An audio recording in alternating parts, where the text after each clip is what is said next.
Hello, and welcome back to another episode of Over My Dead Pod. I'm your host today, Holly Spear. And I'm Kylie Colwell.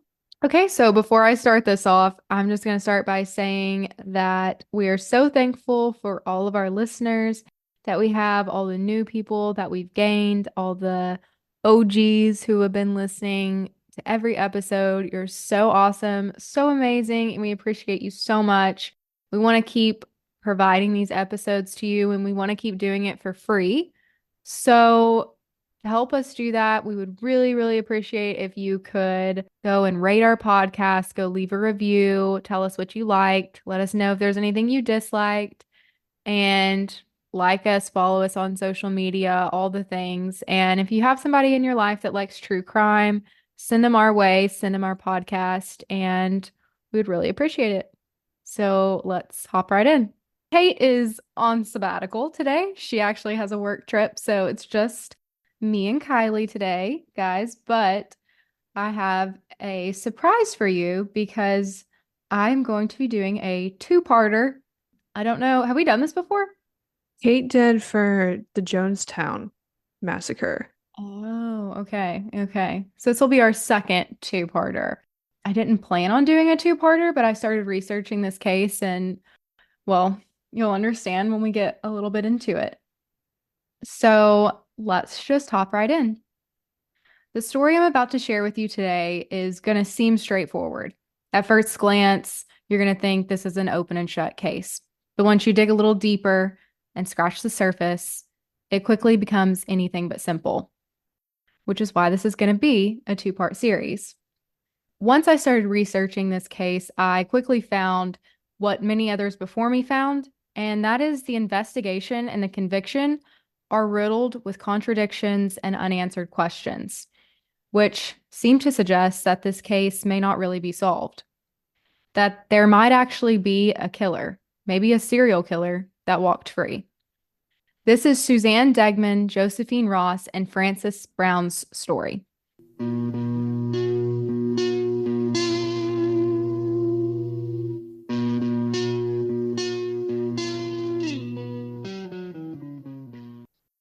January 6, 1946. It was Sunday, and the Degnan family were going about their normal afternoon routine. Jim and Helen were getting their two daughters, Suzanne and Betty, ready for bed. Suzanne was 6 and Betty was 10. They had school in the morning. Side note, this was the end of their Christmas vacation, and tomorrow would be their first day back after the break. So I remember that day, and that's the least fun day ever. It was sad, but I was very excited to wear all of my new Christmas gifts to school. Okay, yes, exactly. Like you Every came back to school fresh. for 1 week, and then it was back to all the normal clothes. Yes. So the couple tucks in their girls. They tell them that they love them and they'll see them in the morning. Normal stuff. Jim, the dad, however, is not headed to bed. He's actually going to a wake that evening and he would be home later around 11 p.m. So he goes, he comes back, he returns at around 11 p.m. and he actually takes his neighbor's dog for a walk. And Helen was already either asleep or in bed for the night. Jim gets ready to go to bed, and shortly after, Jim hears Suzanne get up in the night. Now, Suzanne's going through this phase of having accidents at night. So when Jim hears Suzanne, he's probably like, okay, thank God she's going to the bathroom. She's doing what she should be doing. So he kind of listens for Suzanne to finish up and then he heads back to bed. That night, Helen would say that she woke up in the middle of the night to Suzanne faintly crying. But she would say that she wasn't completely sure what she heard in the moment. She thought maybe it was a dog whining. The crying quickly stopped. So Suzanne is thinking, like, okay, it was either the dog or one of the girls was kind of crying in their sleep. Maybe they had a bad dream. But, she's kind of in that state where you're like half awake, half asleep. So she kind of just falls back asleep, which I'd probably do the same thing, honestly. So the next morning around 6:30 a.m., Jim gets up. He gets ready to start the day, and he passes Suzanne's room and he finds that the door is closed. Jim remembered finding this a little bit odd, and that's because Suzanne's door was never closed. She's actually a little afraid of the dark, and so she always slept with her door slightly open for the crack of light. Jim calls his girls' names from the kitchen to come get breakfast. But only Betty emerges. Suzanne must still be sleeping. So Jim goes to wake her up. He opens her bedroom door to find that Suzanne is gone. Her bed's completely empty, and her bedroom window, which was cracked the night before, is now wide open. Jim panics. The whole family begins searching the home from floor to ceiling. They call her name over and over. Suzanne was nowhere to be found. Jim and Helen send Betty, Suzanne's sister, upstairs to go and ask the upstairs neighbor if Suzanne is up there for any reason. By the way, the Degnans live in a split level home, and there's a family that lives on the upper floor. They live on the first floor. So they have that whole floor. It's not like an apartment complex, it's just a split level home. Betty checks to see if Suzanne is up there by chance, and no luck. Jim calls the police to report his 6-year-old daughter missing, and by 10 a.m., the house was filled with investigators. Police did things a little different in 1946, as you can imagine. A missing child was not treated as seriously as it is now, even a young child. And Jim actually knew this. He's actually able to call the FBI and connect with their local law enforcement. Jim has some connections that are coming in handy here, and that's because Jim is actually an executive at the Office of Price Administration, which is a government agency that at the time was controlling the prices of rationed goods during World War II. We need them back. Yeah. Yeah. It's getting expensive out here. Yeah. It's rough in these streets. So obviously the first place that detectives want to search is Suzanne's room. The first thing that police notice is there's actually a wooden ladder outside of Suzanne's bedroom window.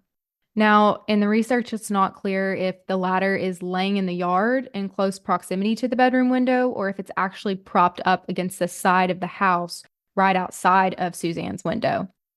But either way, police think that the ladder is used in this kidnapping because Suzanne's bedroom window is just too high for a person to be able to jump in or like pull themselves up and jump in. Even though it's on the first floor, you'd still need a ladder. You'd still need something to climb up on. Other than this ladder, though, there's really no signs of a struggle in Suzanne's room. Nothing was knocked over. There was no mess. No drawers were open. There was also no blood that police could find. Besides Suzanne's bed, detectives do notice that there's a small scrap of paper on the ground. Police discover this to be a handwritten ransom note. The note says, "Get $20,000 ready and wait for word. Do not notify the FBI or police. Bills in 5s and 10s. Burn this for her safety." Now, Jim does everything that he can to scrap together this $20,000 as quick as possible.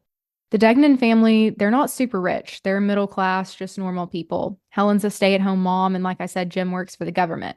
So it's a little confusing why they would be the target of a kidnapping and ransom, since they're not really known for having, they're not known for having a ton of money. But they get the money together and wait for a call. In the meantime, police start the investigation. They start by sending the note to the FBI lab to see if they can possibly get prints off of it. Then police start questioning people that live in the area to see if anyone saw anything strange that night. One of the first people that police get a lead from is a woman named Ethel. Now, Ethel is a woman who is actually the live-in maid for the family that lives above the Degnans. And Ethel tells the police that around 1:30 a.m., she heard a dog barking. And around the same time, she heard Suzanne's voice saying, "But I'm really sleepy." Another lead would come from a man named George. And George says that he thinks that he saw the kidnapper. George says that around 1 a.m., he witnessed a man carrying a shopping bag in the area. And he thought the man was around 35 years old and that he was wearing a fedora and a long overcoat. I'm just going to say, I don't know why you think you see the kidnapper just because this man is walking around with a shopping bag. Maybe there's more to this that they didn't release, but that's what I read. I was gonna say maybe the fedora would stick out, but that was normal for the time. Yeah, Like if I saw a fedora out in public today, I would remember it. I would remember it. Yes, especially it's like 1 a.m. Maybe the long overcoat did it for this person. I don't know. I don't know how they concluded that they saw the kidnapper when there's really nothing to go off of there. Maybe I just don't know. Who knows? Who knows? Yeah. So Anyways, the whole day goes by with no call or notification from the kidnappers. Because remember, the ransom note said that Jim was to gather the money and just wait. So Jim's done that, and now he's just waiting. There's no way to contact the kidnappers to tell them that he's complied. All Jim can do is sit around all day and wait. But he can't do that. He gets on WMAQ, which is a local radio station, and he pleads for his daughter's return. He tried to speak directly to the kidnappers. He tells them that if they had any sympathy or understanding in their hearts, that they would return Suzanne to her family. He says, "Please let me know how I can contact you. I'm willing to comply. I'll give you the money." He says, "If you harm her, God will repay you." Jim and Helen wait in agony. This broadcast and the mounting press coverage prompted call-in tips from the public. Unfortunately, not all of them were genuine, as we see a lot of times. Some people falsely claimed to be the kidnappers so that they could claim the $20,000. None of the call-in tips produced any credible leads. But this would all be for nothing, because around 7 p.m. that night, this case would no longer be considered a kidnapping for ransom. Two detectives were searching the area around the Degnan house when they noticed that the dirt around a manhole cover looked like it had been disturbed. It looked like someone had tried to open it. And it was only about a block away from the Degnan house, by the way. So police open the manhole and they shine their flashlights into the dark, deep, standing water below. Police see debris floating around, and they see what they think to be a doll head floating on top of a mound of trash. But with a closer inspection, police could tell that this was the head of 6-year-old Suzanne Degnan. Only her head, which had been severed from her body. Police start the grueling task of wading through the city's sewer system to check for more body parts. And one by one, they make more discoveries of more body parts.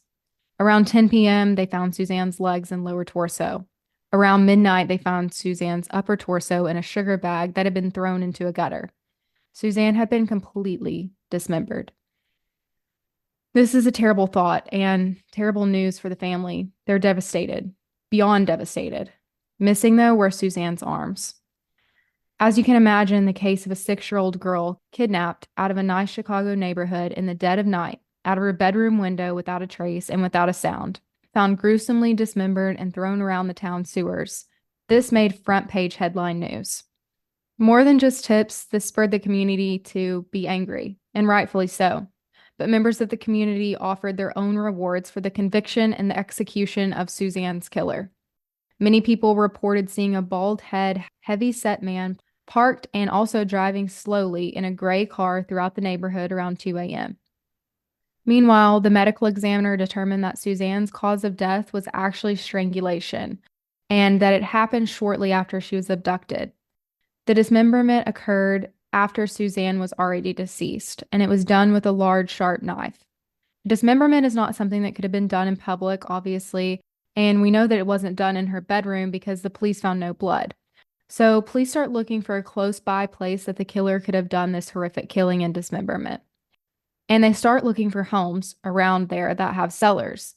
And this is because investigators discovered that the feet of Suzanne, on the bottom of her feet, was coal dust. Investigators find an apartment building with a cellar that was actually being used as a laundry room for the tenants. And this apartment building was just 1 block away from the Degnan house. And this is where investigators find that without a doubt, this is where Suzanne was killed. They find sinks with bone fragments, bits of flesh, blonde hair, blood-soaked rags, a bloody pushcart, garment bags, and also a large hacksaw. This is a shared space, so police need to talk to everyone in the building. Okay, wait, question. Were her body parts found in different sewers or? So they were, but I don't think they know if, at least if they did know this, I didn't read it anywhere, but I don't know if they know if the body parts had just moved around because of the sewer system, if they were all dumped into one manhole or one gutter or what have you, or if it was separately dumped into each one. Okay, So gotcha. I'm actually not sure about that. I guess it would be hard to determine. Yeah. So detectives start with the superintendent of the building, and he's a 65-year-old man named Hector Verberg.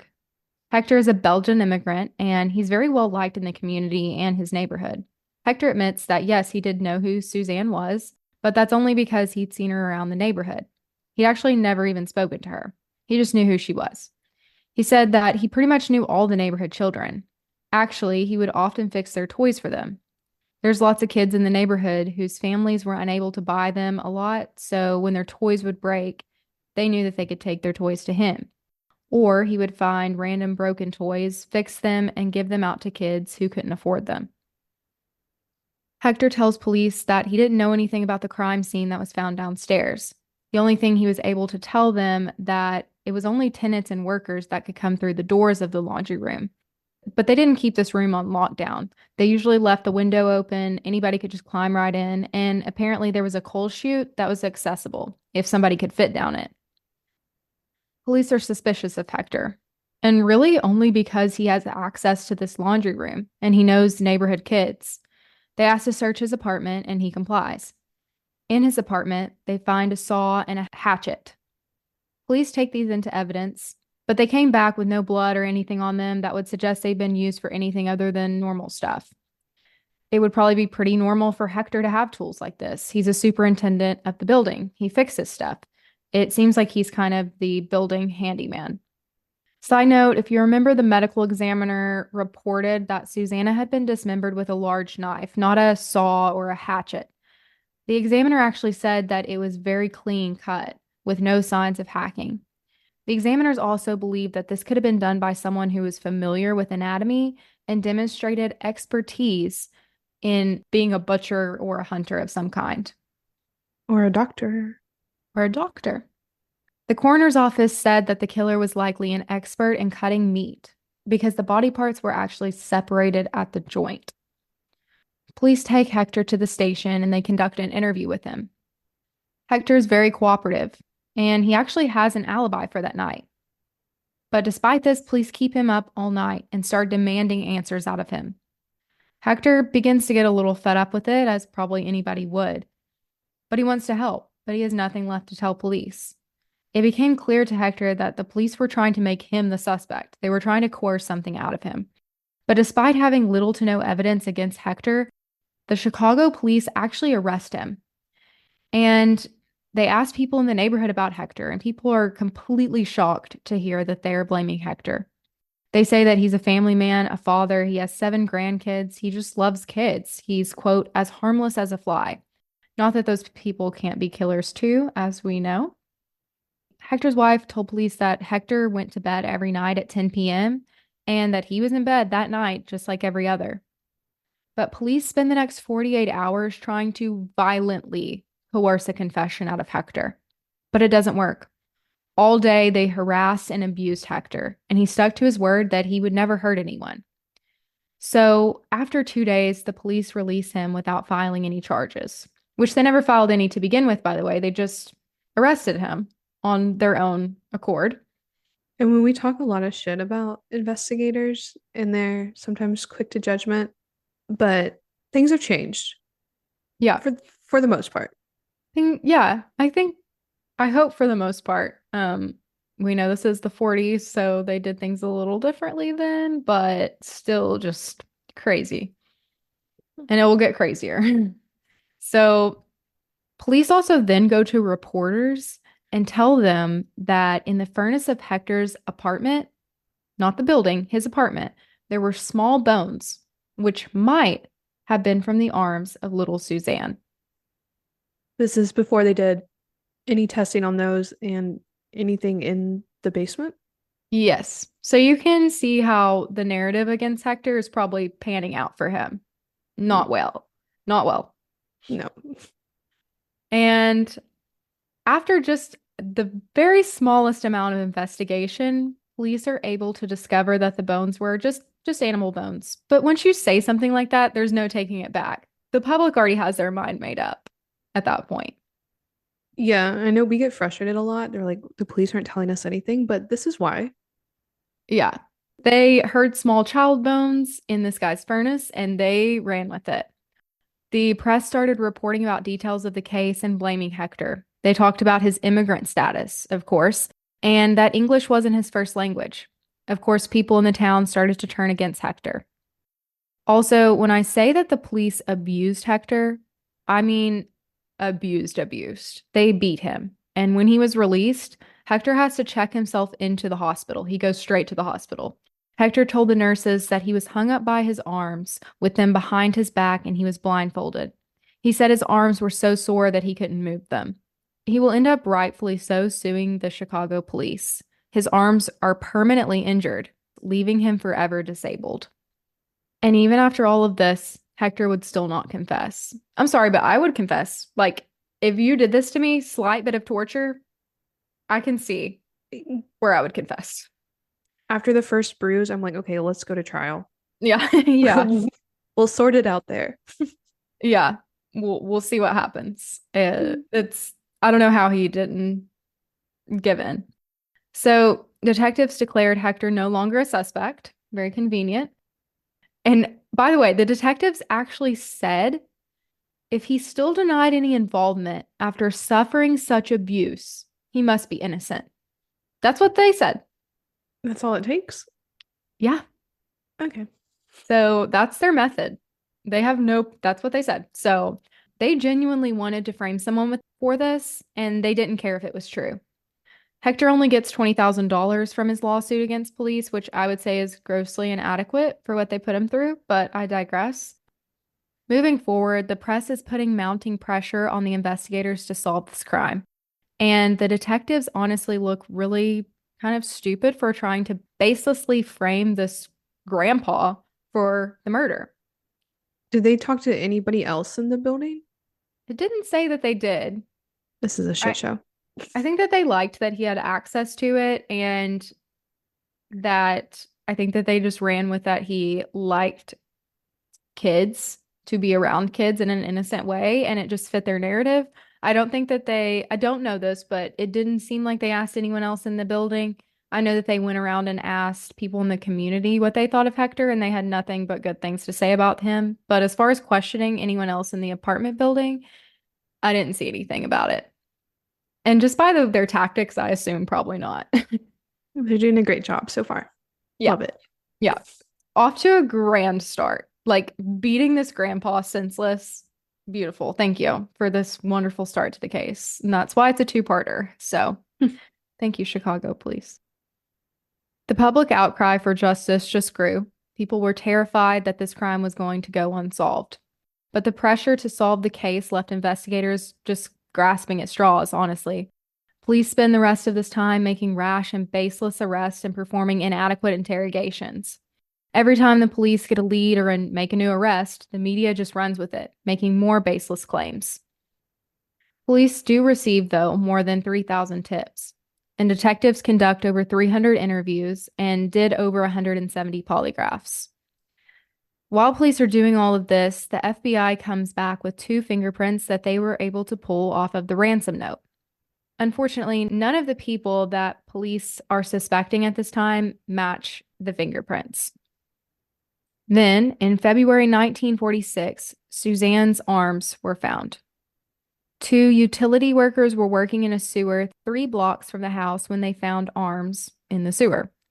Now, what's very unsettling is investigators actually believe that the arms were put into the sewer later than the other body parts.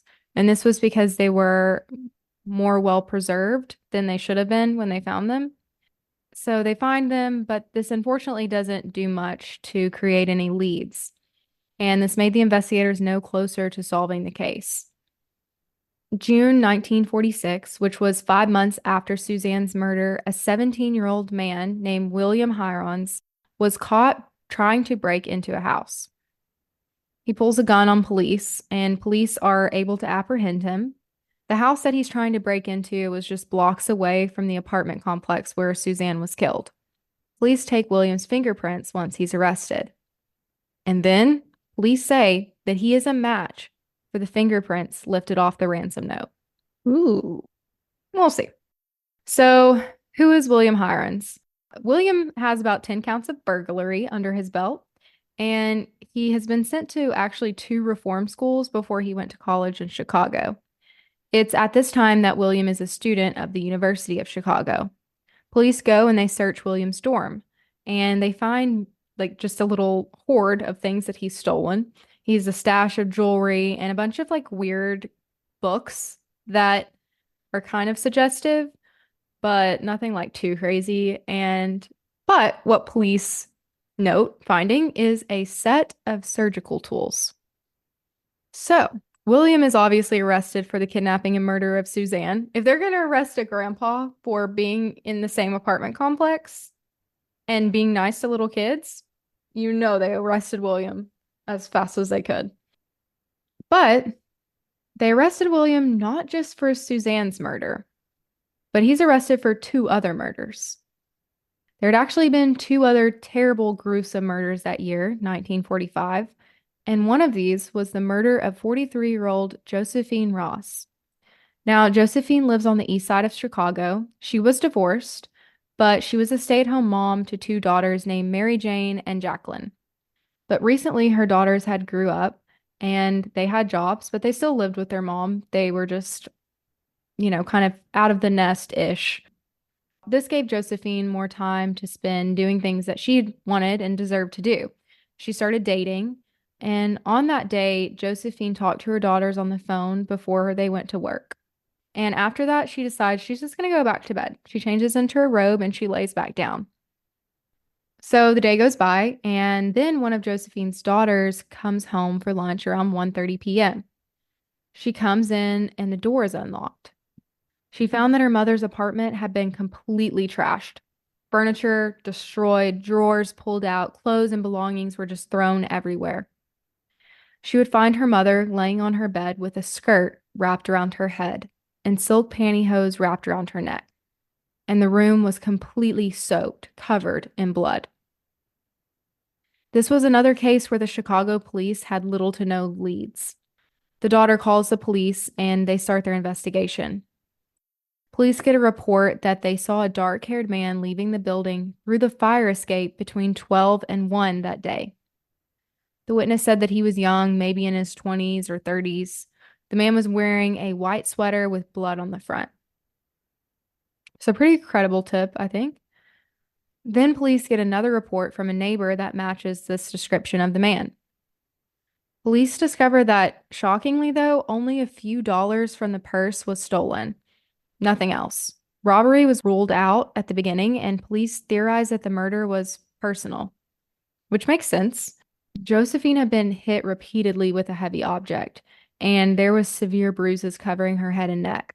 There was also stab wounds covering her neck, one hitting her jugular.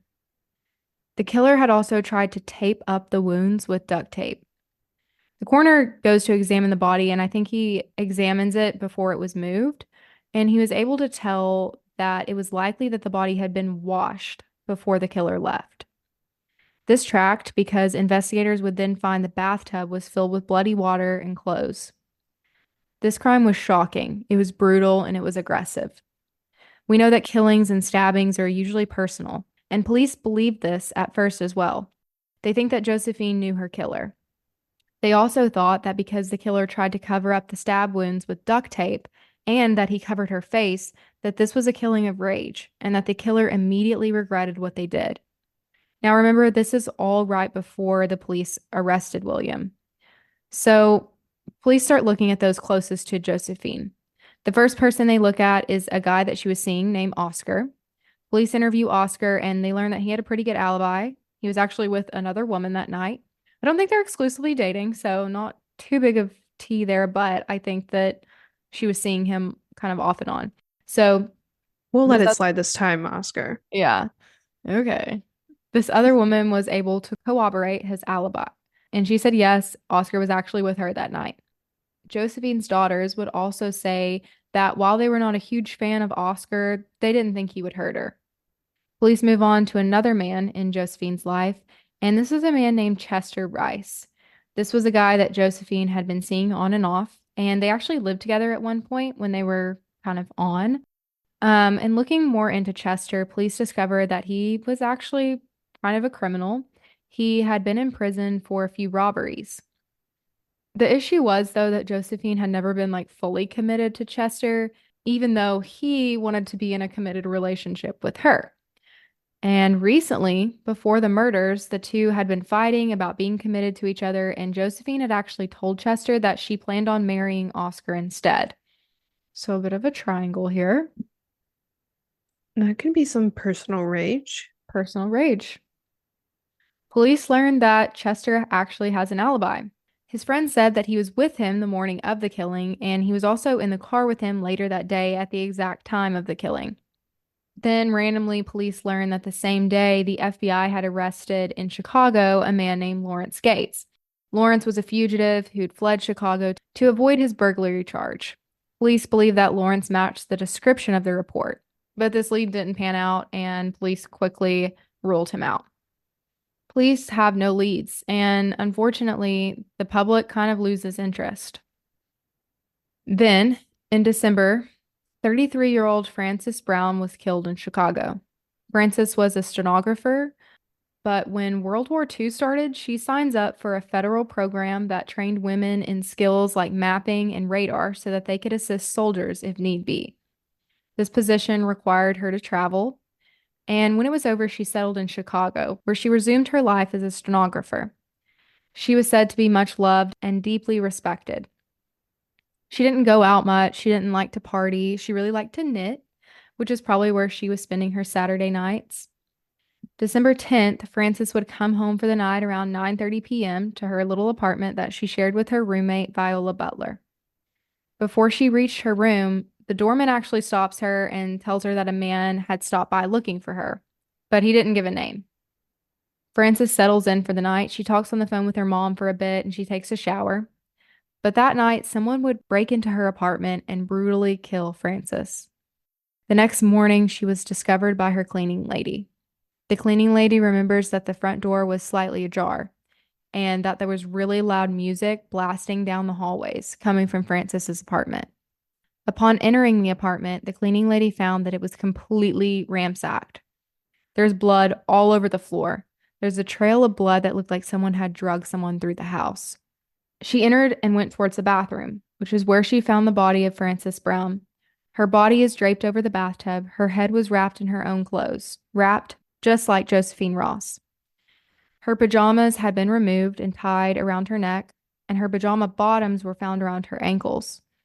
And I'll go ahead and tell you that there was no signs of sexual assault, or at least there was none reported. I have heard people say that they think that because there was these drag marks on the ground, that it's possible that when she was being drugged, that it kind of like pulled her clothing down. But that's just kind of people theorizing. But to what I know, there was no signs of sexual assault. Well, it could have been. I mean, I don't know if the killer also washed Frances, Hmm. because like Josephine was probably drugged to the bathtub and then Yeah. back out. Yeah. And this is going to be hard to miss, but there was also a large bread knife sticking out of her neck. And it looked like the killer had tried to soak up all the blood with the towels in her apartment. This poor cleaning lady makes a report to police. So, just to start on both of these, first of all, the similarities in this and Josephine's case. The head being wrapped in their own clothes, the stabbing, the cleanup, the stabbing in the neck, and the fact that the apartment was ransacked, but nothing was stolen. And like the other case, the body had been washed.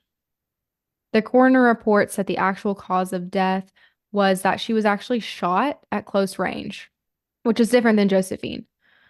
She'd also been shot in the shoulder and stabbed in the chest with a knife, and then we know she has the knife wound in her neck. There's also small cuts on her hands and in between her fingers. And if you've been here long, you know that this is consistent with defensive wounds. The victim will put their hands up while they're being stabbed, trying to stop it, and they end up getting their hands cut in that process. So, the scene. I'll just tell you right now, the scene is botched. Terribly, terribly botched by investigators. Before the scene was even done processing, reporters were just walking like willy-nilly around the apartment, just taking pictures, touching stuff, no doubt getting their footprints everywhere. The reporters were actually going into rooms that police hadn't even been in yet in the apartment. Who let them in there? Who let them do all this? I mean, it's the police's crime scene at this point. Gosh, we let reporters get away with so much back then. Crazy. This is literally insane. Even for the 40s, I feel like this is insane. I mean, not that I have any authority to speak on the 40s, but geez. Back in my day, Back in my day, that never would have happened. nope. So, like I said, they're going into rooms that police haven't even been in. And when a reporter enters Francis's bedroom, they yell for police to come see this. In red lipstick on the wall, the killer wrote, "For heaven's sakes, catch me. Before I kill more, I cannot control myself." And this is how this killer gets the name the Lipstick Killer. Once the crime scene is processed, if you can call it that, the detectives are able to find just one out of the whole scene, one bloody fingerprint on the back of the bathroom door. Police believe that the killer took extra time to wipe everything down that he touched. An attendant on the second floor of the apartment complex did hear gunshots that night between 3 and 4. You and I both kind of live out in the country, but we've also lived in the city, or we hear gunshots pretty often. In your building, though, I feel like that would be pretty distinguishable and worthy of a 911 call. I agree. And also, this is the attendant. So, isn't that kind of your job to be attentive to your tenants? One would think. Maybe. There's lots of things wrong in this case, but that's one of the ones I also noticed this. Hmm. It always baffles me that people will be like, "Yeah, I heard a gunshot." And like, yeah, I hear gunshots sometimes too where I live, but I think I would know if it was in my building. Yeah, in my building, it's worthy of a look into at least. Yeah, obviously it was worthy of remembering and telling police, so why did you not report it? Whatever. So then a front desk clerk for the building says that she saw a man leave the building around 4 a.m. He looked to be around 35 to 40. He's about 5.5 feet tall and 140 pounds. He's wearing a dark overcoat, and the clerk said that he seemed nervous and he was fumbling around so much he couldn't even get the door open. So, as usual, police start with those closest to Francis, but police are having trouble coming up with any leads. At a press conference, the police told the press that the killer was a maniac and he needed to be found now. Now, oddly enough, the captain also feels the need to say that they had not ruled out the possibility that the killer could be a woman. Where does that come from? Well, I guess that it is because it's in lipstick, and they also think that it's because the phrase, quote, "for heaven's sake," is a feminine phrase. I don't know about that, but these two women were murdered in their homes where lipstick would be at. Right. And what else are you gonna write on the wall with unless you brought like a Sharpie, a 1940s Sharpie? I don't know what they have. Paint, a can of paint. I don't know. Yeah. Here at Over My Dead Pod, we're pro women and we will not blame women. This is definitely a man. This is a man. I can tell you right now, this is a man. Like, he lifted her in and out of the bathtub. Like, no, there's no way. No, a woman would never. A woman would never act. Oh, they also say that this makes sense because neither Francis or Josephine had been sexually assaulted. So, in addition, I guess that police found that Francis maybe had some love letters that were written by a female. So, this apparently makes this a female killer. Okay. Like, confirmed she had a female lover? Or, I don't think so. It just said that they found love letters that were from a woman. So, anyways, because there were similarities in the murders of Josephine and Francis, police believe that these were by the same person and that they now had a serial killer on the loose in Chicago. The press blasted the story everywhere, again, making assumptions and conclusions that raised the fear of all women and people in the city, that they were next. There was mounting pressure on the police by the public and the media to hurry up and get this solved, which, like, the press can do good and bad. It would be fine if they were blasting this story out like, we have to get the killer found. We have to be on the lookout for this person. But they're not doing that. They're more putting out dangerous like assumptions and conclusions about the case as fact. That's just kind of like stirring up this false narrative, and the press in this story in general becomes more dangerous than good.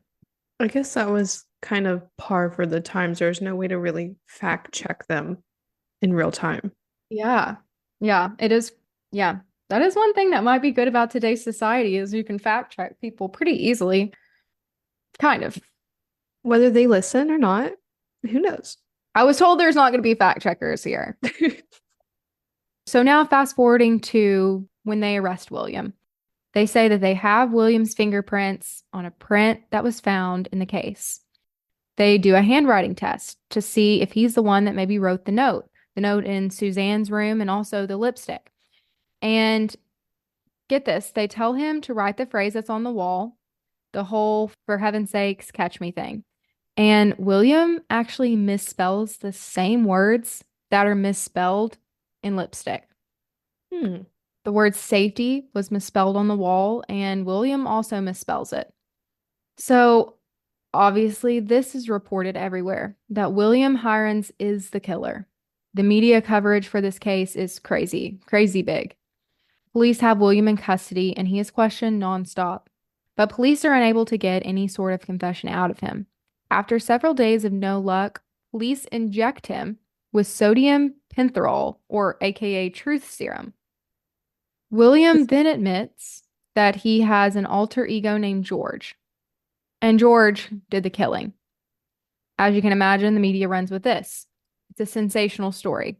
The Chicago Tribune runs the story about William and how he committed these three crimes, the crimes of Suzanne, Josephine, and Frances. They gave speculative information about William's mindset and how he did it. The problem with this is that it's completely fake. They take the reader through the killings like they were the facts of the case. Turns out they're made up. Police never said this. They were only thinking that the two cases of Josephine and Frances were linked. But again, the public ate this up. The state's prosecuting attorney claims that William has not confessed.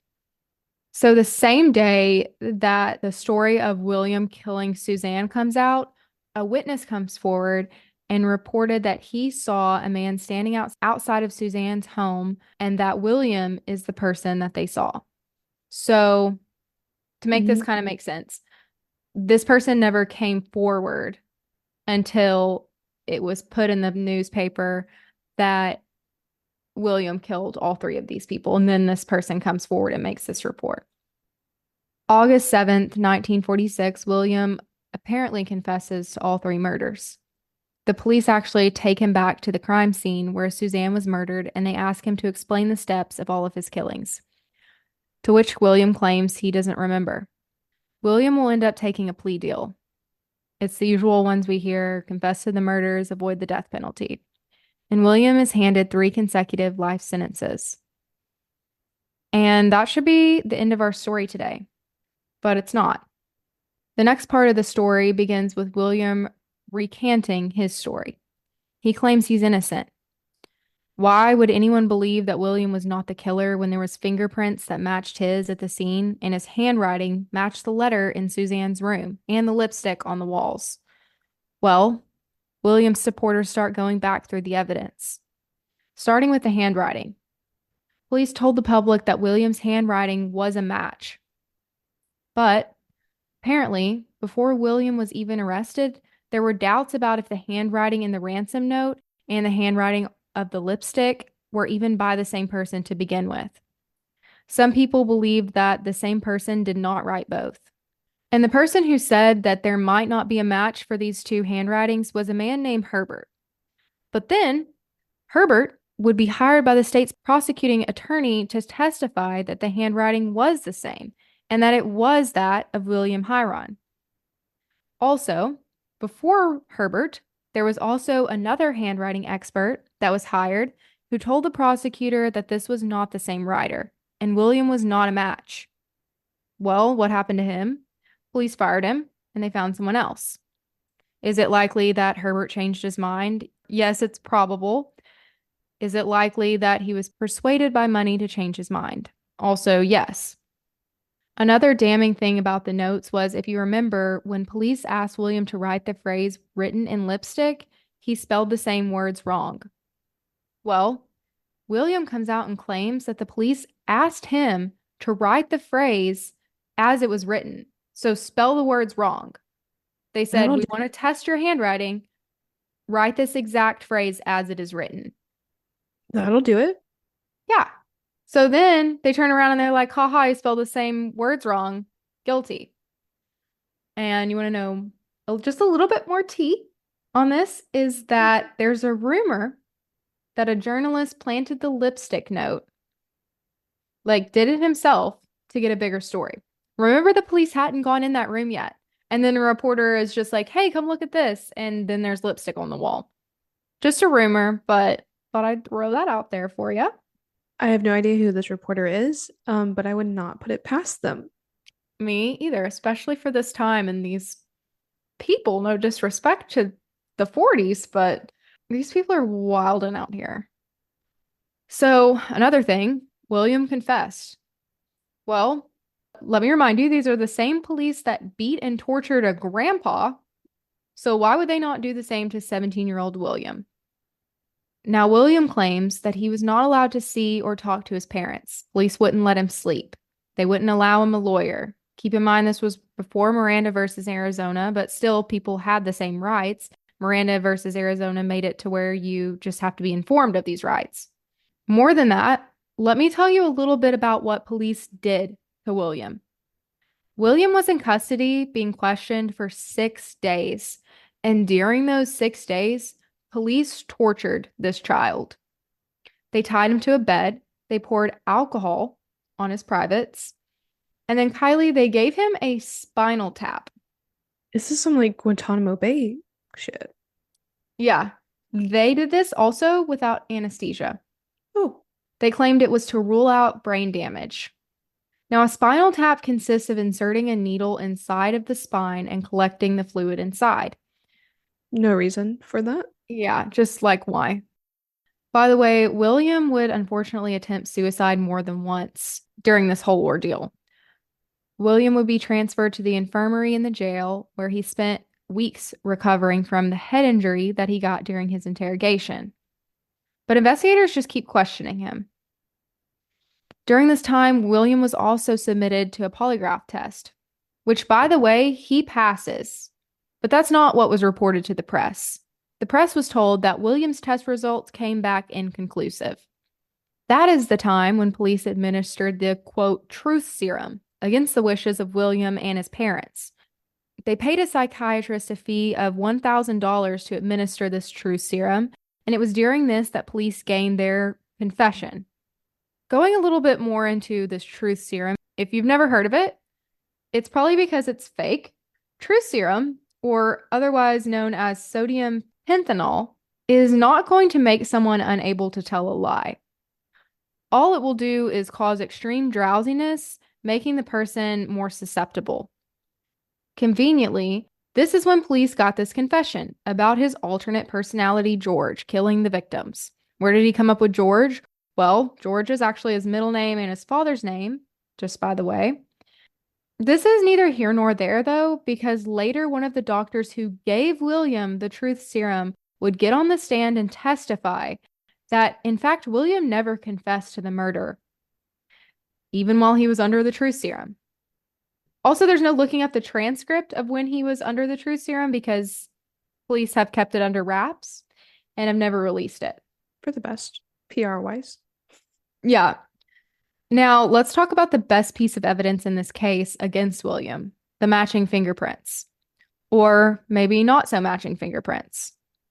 Well, straight up, experts do not think that William's fingerprints match the one found at Francis's apartment. The fingerprint is only a 9-point match for William Hirons. The FBI considers a 12-point match, and at this time considers a 12-point match the minimum for saying that a fingerprint matches. Now, I don't understand how all this works, but I know 9 is less than 12, and 12 is the bare minimum.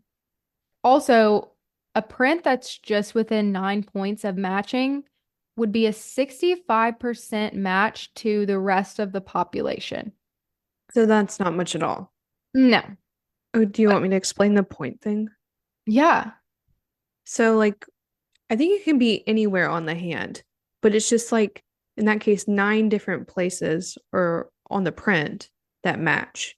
But you can select the different points. Okay. So, I mean, if you take 20 different points from the print and nine of them match, that's not good. But if you take 20 and 18 match, that's Okay. better. So just Okay. different spots of the print that match. Okay. Interesting. Thank you, Kylie. I That was watch a lot of forensic files. the more you know. I would also like to say that William did have a criminal record, but only for robbery. And also pointing out the homes that were broken into in all three murders, it was noted that nothing was really stolen. I think maybe other than possibly a couple dollars out of the purse of Josephine, but other than that, it wasn't this huge robbery. It was obvious that the killer wasn't interested in taking anything, and that seems to be William's biggest MO. But the MO between Josephine and Francis, I think same killer with Suzanne, is entirely different. Entirely different. Entirely different. Yeah, you have two older women killed in their own homes brutally. We have cleanup, maybe in the middle of the day. Suzanne is a child taken and dismembered. Yeah, completely different. And now all of these things that make William look innocent was uncovered later by people just trying to prove that he was innocent. William was sentenced to 3 consecutive life sentences, and police and prosecutors straight up lied. They lied. They convicted this man on lies and torture, all while police leaked fake information to the press. They framed a 17-year-old child with a minor criminal record for 3 vicious murders that may not even be connected. They told the press that he had a terrible criminal record, that he was uncooperative. So, yeah, he was uncooperative while they're brutally torturing him. Anyways, at first, William said he would take the plea, and then he got up in front of the court and he told the courtroom that he knew nothing about the murders. And then the prosecutors get a little upset at this and they took the concurrent life sentences off the table. And so this is when he pleads to 3 sentences to run consecutively or be eligible for the death penalty, which we know he accepted the 3 consecutive life sentences. So, what if William is innocent? Then who did these terrible crimes? Was someone walking free? Well, it may interest you to know that another man actually confessed to the murder of Suzanne. And that is where we are going to pick up on part 2 on the murders of Suzanne Degnan, Josephine Ross, and Frances Brown.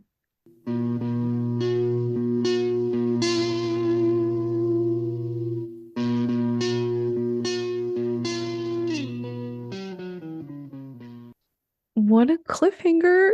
Ah! I'm already frustrated. So frustrating.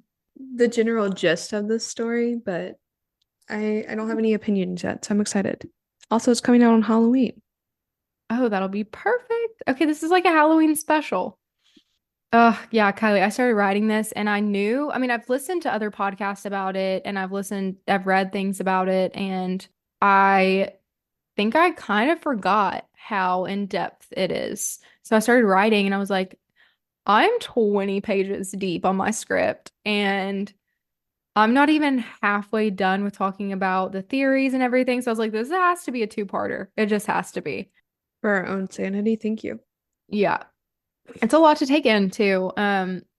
Obviously so terrible for the victims and their families, but then I started writing this and I was like, these people that are being tortured and also just like having their name dragged through the mud in front of their entire community, they're not the same kind of victims, but they're also victims, and it's so sad for them too.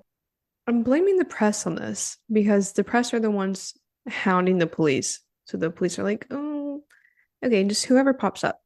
Yeah, they're putting pressure on them, and then every time police did try to like when they did arrest people or when they did bring people in for questioning, they I feel like they almost felt like they were dumber every time that they did it because, the press is like, they can't solve this, they don't know who did it, and police are kind of like, well, we'll show you.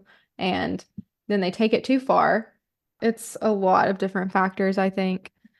Should we jump into overtime? Let's do it. Okay, I saw what you put in the notes page today about costumes that you don't want to see, and I've been thinking about that all day long. It's all I've been thinking about for the past week. Okay, you have to tell me yours first. First off, anything political. No. presidential candidates, senators, governors. I'm over It's it. I'm yeah. exhausted. It's too touchy right now. Like, give us a break. It's just it's everywhere. I'm over it. I don't want to see any Haitians with cats and dogs. Number one. Oh, Kylie, I hadn't even thought about that. I don't want to see it. Oh Ugh. my gosh, you just willed it into existence. It's gonna happen. It's I can't believe no one's thought of that, or I haven't seen it on TikTok yet. I know it's gonna come next week. I know I'm Yeah. gonna start seeing something Yeah. like crazy cat lady in Ohio. Oh Like my that's gosh, the with no costume. kids. Yeah. Oh no, we Oh can't. yes. Just any No, political stuff. Let's have a break. let's just stay away from it, please. Can we Another have some thing, sanity? Can we have Halloween, please? can we have fun? Mm-hmm. One night? One night? One No night, let's just put politics? it all aside. Let's just dress up, let's drink, let's eat candy, Yeah. and then we'll vote next Tuesday. And then everybody can shut up. Exactly. Another thing I don't want to see, sorry to all the Swifties, I don't want to see any Taylor Swift costumes because you guys have been wearing that to the concerts for the past 2 years. Every day's Halloween. Don't rewear your Eras Tour outfit for Halloween. Mm-mm. No. No blonde wigs, no cats, nothing. Yeah, let's be real. No. And then third thing is because that was going around on TikTok. I never watched it. The Dallas Cowboys cheerleaders. Oh, yep, That's there'll be some of that. there's already there's always been some. I feel like we're going to see a lot this year. I agree. It has a whole new meaning now. Yeah. I'm just over it. I'm over it. I Yeah. hate the Cowboys, but I'm over it. Well, I will say the first one I thought of is if I see Eric or Lyle Menendez Hmm. and or their lawyer costumes, I will Hmm. lose it. If I see Gypsy Rose costumes, Oh, I will lose it. that's a good one. I actually already saw Eric Menendez and the lawyer, can't I don't know her name, his Yeah. lawyer in the show, in the movie, and in real life, obviously, but costumes of them. And I was like, can we please just not take this as a like too far. Come on now. I will say, and if you want to do that, if you're doing this costume, you do it and you rock it. And maybe it's just me and my Arkansas people that I see, but I know the Joker movie is coming up, and I have seen a lot. I've never even seen the Joker. I know that's going to be controversial. Come for me. I know you will. I've never seen it. I understand what it's about. The Harley Quinn and the Joker, if I see those costumes again, the only reason I know about it is because of Halloween costumes. Oh no, I think it was like in college when one of those movies come out, and it was like every girl was Harley Quinn. It's consistent. It's consistent. Now the movie's coming back. There's another movie, I guess, and I know that it will be back. But if you're doing that, don't let it, you do you. You do you. I bet you'll rock it. But I just personally have seen a lot of them lately. Maybe you'll do it better. I don't know. I mean, I don't know if I should confess this, but I'm over here judging Halloween costumes like my life depends on it, and I will not be dressing up this year. I don't think I dressed up last year. Is this the year that we become adults, Kylie? In this aspect, maybe.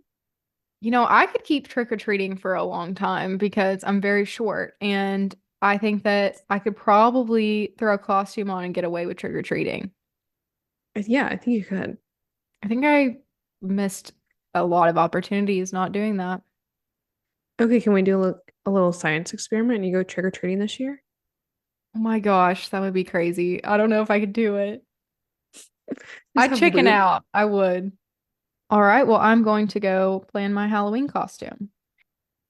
And with that, thanks for tuning in to another episode of Over My Dead Pod. If you want even more information, including photos of the case, you can check out our blog on overmydeadpod.com. Be sure to leave us a review whenever you're listening and check us out on social media at Over My Dead Pod. We'll see you next week with another case. Bye. Bye.